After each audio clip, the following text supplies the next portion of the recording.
Hey guys, it's been a few weeks, honestly close to a month since my last video. Sorry about that, that wasn't really intentional. The reason for that is because I was rereading Robert McCammon's Swan Song, which I intended to be the next review to go up after my last video. But that is a long as hell book, it's close to 1,000 pages, and it was taking way longer than I thought it would, so I put Swan Song on the back burner, and I started jumping back and forth between like 3 different books, one of which I just finished reading is the next book I'll be reviewing, and that is Hellblazer Volume 2, The Devil You Know. Now, this collects issues 10 through 13 of the horror/dark fantasy comic book series Hellblazer from DC and Vertigo Comics. This also collects issue 1 of Hellblazer Annual. Now, these comics were published between the years 1988 and 1989.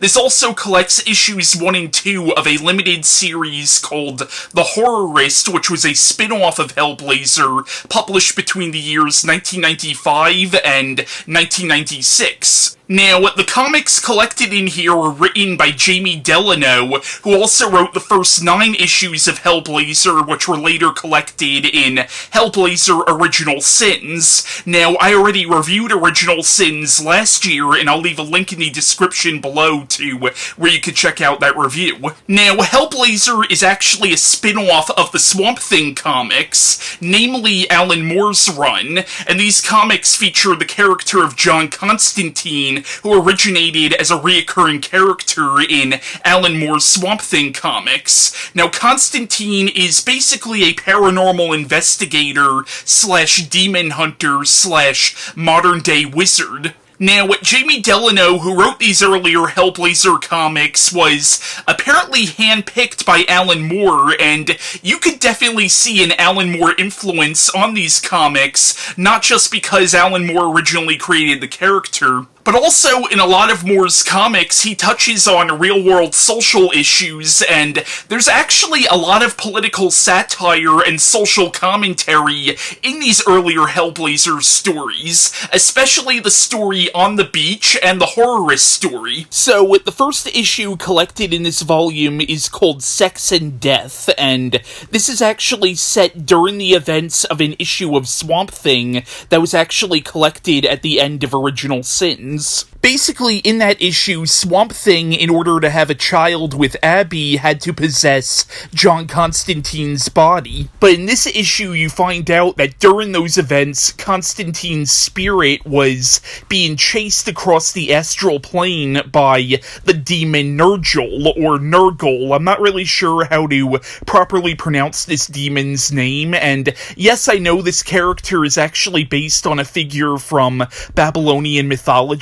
But Nergal, or Nergal, was basically the main antagonist of Volume 1. Now, this issue also wraps up the storyline of the Resurrection Crusade, who are basically the secondary antagonists of Volume 1. The Resurrection Crusade are a cult of Christian fundamentalists who are actually trying to bring forth the second coming of Christ. But they have a very morally corrupt way of doing so. Now, I thought this issue was just alright. Like, it really felt like a fill-in issue, or sort of a bridge between the issues that were collected in Volume 1 and what's to come in the Hellblazer storyline. Also, a major character from Hellblazer Volume 1 ends up dying in this issue, but to be honest, the first time I read through this issue, I didn't even realize that this character actually died. It happened so abruptly. But one thing I did like about this issue, and this was touched upon in the earlier issues of Hellblazer, but it's this idea that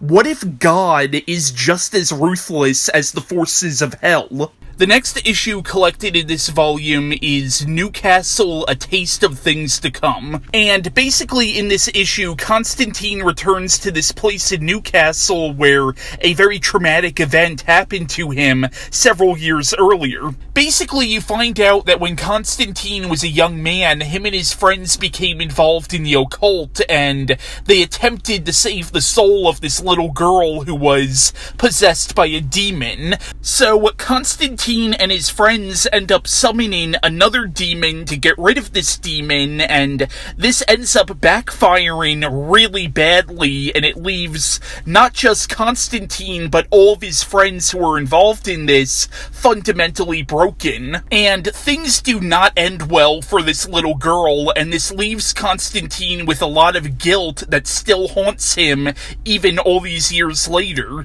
And you also find out that Nergal might have been the one pulling the strings here, which makes their battle in the next issue all the more personal. The next issue collected in here is The Devil You Know, and this wraps up the Nergal storyline while also continuing a plot point that was set up in an earlier Hellblazer issue called Ghost in the Machine. Basically, in that issue, Constantine's friend Richie, his soul ends up getting trapped inside of a computer program, and in this issue, with Richie's help, Constantine is able to transfer his consciousness into the computer, and Nergal, who is pursuing Constantine, follows him into the computer, but because Nergal is not familiar with this technology, this is how Constantine is able to outsmart him. Both this and the previous issue, I would say, provided a pretty satisfying conclusion to the Nergal storyline, and this issue also shows that Constantine truly is an anti-hero because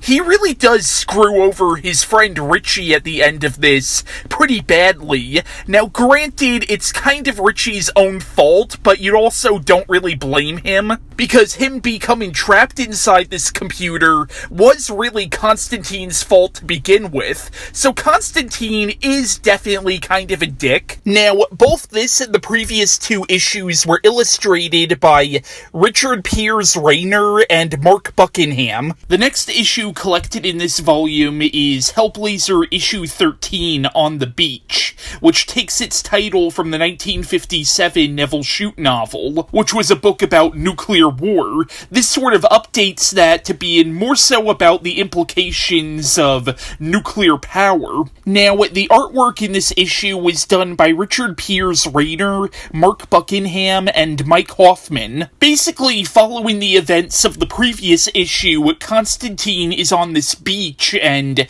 he has what is either a nightmare or maybe even a vision of a possible future where humanity is driven to extinction following a meltdown at a nuclear power plant. This was a really good story with a lot of really creepy imagery, and it stands apart from the other Hellblazer stories where it has nothing to do with angels or demons or the paranormal at all. It really reads more like a dark science fiction story about the implications of nuclear power and environmental destruction. And this comic was only written a few years after the nuclear meltdown at Chernobyl, but frankly, a lot of the themes of this issue are still very much relevant today. Next in the collection is Hellblazer Annual Issue 1, which contains a two-part story called The Bloody Saints, which was illustrated by Bryan Talbot. The story is set in the early 1980s, so it's set before the events of the Hellblazer comics that came before this. However, it's set after the events of Newcastle. So, following the events of Newcastle, Constantine had a nervous breakdown and spent some time in a psychiatric hospital, but he eventually gets released. But even after he gets released, it's still clear that he's not well psychologically. But he ends up meeting this strange woman, and that night they have sex, and after this encounter with this woman, Constantine has a vision of an ancestor of his, who was the last great pagan king, who ultimately converted the Christianity out of necessity, but even after converting the Christianity, he still worshipped the gods of his old religion. But most of the story is about Constantine's ancestor, who is a real vicious character. And one thing I think is really interesting is both the story that's taken place in the past and the story that's taken place in present day are both really about these two Constantines sort of coming into conflict with a changing world. Like, you have the story of Constantine's ancestor who has to come to terms with the fact that the age of Christianity is upon him, and the old gods that he used to worship are now being swept aside by society. At the same time, the sections of this story that are set in the early 80s are really about Constantine having to come to terms with the fact that it appears that the system is winning, because Constantine's generation was all about fuck the system, and he came from a much more liberal generation, but he starts to notice how conservative ideals are starting to take over again. And many of Constantine's peers who were previously all about fuck the system are now becoming yuppies. Now, in the late 70s, Constantine was the lead singer of a punk band called Mucous Membrane. And in this issue, there's a subplot about him trying to find a tape for a music video that they shot. And the issue ends with the music video for the Mucous Membrane song. Now, this section of the comic was written and illustrated by Dean Motter. And I really liked this section of the comic because it really sort of added a punk rock aesthetic to the Constantine character. And this volume ends with both issues of a two-part limited series called The Horrorist, which was illustrated by David Lloyd, who also illustrated Alan Moore's V for Vendetta. And this is honestly one of the most powerful horror comics I've ever read. Not even just as a Constantine story, but just as a horror story in general. This is freaking excellent. In the story, Constantine becomes absolutely obsessed with this woman whose picture he sees on a billboard, and he finds out that this woman is living in America, so he flies over to America to confront this woman. But it turns out that this woman, whose name is Angel, is basically the living embodiment of all the pain and the horrors of the world. Like things like war, famine, plagues, war crimes, sex trafficking. She's basically the walking embodiment of these things. And these are things that namely third world countries have to deal with, and she's sort of distributing the pain of third world countries to people in America, sort of punishing them for taking the freedoms and the luxuries that they have for granted. And it's a powerful and haunting story. And one scene in the comic that really got to me is a scene where a man, following an encounter with Angel, actually sells his teenage daughter into prostitution, and that scene really got under my skin. And it's literally only a few panels in the comic, but the implications of it are just so freaking horrifying and heartbreaking, because this poor girl doesn't know why her father's doing this, and even the father doesn't really know why he's doing it. And the comic also shows Constantine to be a fundamentally flawed human being. Like, he's a seriously broken man who's lost all of his humanity, and he's trying desperately to gain back at least a little bit of his humanity. And that's part of why he's become so obsessed with Angel. And this is a man who has literally saved the world countless times from actual demons, yet he can't exorcise his own personal demons. The Horrorist works as both a terrifying psychological horror story, but also a deeply moving human drama that shows just how mature comic books can be. And David Lloyd's artwork in this comic provides a truly haunting and melancholy atmosphere for the story. Before I end this video, I just want to cut to my friend Christian Feliciano giving his thoughts on Hellblazer Volume 2. The concept of the superhero has always been iffy to me because of the fact that in real life, we have politicians, we have cops, we have military guys, and sometimes they do turn out to be corrupt. So I think there will be no difference when it comes to superheroes. I think that there would be superheroes who are corrupt, But I'm not Garth Ennis, where I think that every single superhero would be corrupt and overly violent, overly sexual, all this stuff. Because in real life, we don't always have that. You know, we have good people in the government. We have good people as cops. We have good people in the military. We have good people everywhere. As much as we want to call corruption and everything, everybody's evil and stuff, there are very good people out there, and they do want to help the world. So I think there would be superheroes who want to help the world. But can all superheroes be trusted? That's the thing, you know, because, yeah, even the Golden Boy, you know, to me, I'll be wondering, what is he trying to hide? He's so virtuous, but what is he trying to hide from us? Because it looks that way. But for all you know, he's doing stuff, you know, in his house that he doesn't want any of us to know. So I have a better time of trusting someone who's more in the middle. You know, they're rugged, they mess up sometimes, they're not the best of people, but they do try their best. And to me, John Constantine is one of those characters, one of those people, because of the fact that he does mess up. He does fail sometimes. He's not always a winner in these stories. And he does some pretty messed up things. Now, I would never want to be his friend, because as we saw in the last volume, he went and sacrificed one of his friends. So I would never want to do that. But I do love Constantine because he is such a complex character. He's a good guy. He wants to save the world, but he does mess up things. And he screws people over. I mean, in this one, we see that he screws over a demon who he had sold his soul to. We get to see his origin, where that's messed up too. And they pretty much screw over the spirit of a little girl. I mean, you get to see that even in his origin story, it's all messed up. Like, Constantine is just a mess up. He's just a bastard all the way through. But it's a lot of fun watching him go through this stuff and seeing how he always will try to get the job done. And he does what he needs to do. And he does have a good heart at the end of the day, as screwed up as he is. I love that we get to see his origin in this story. Now, I'm not a big fan of origin stories. I feel like if you can just imply stuff to the point where I understand pretty much how this guy became who he is, I'm cool with it. But I do like John Constantine's origin. I really enjoy it. I think that showing how he became who he is, and that whole little mess up they did when he was a teenager, I won't spoil it, but just how he got to this point, I think was very interesting.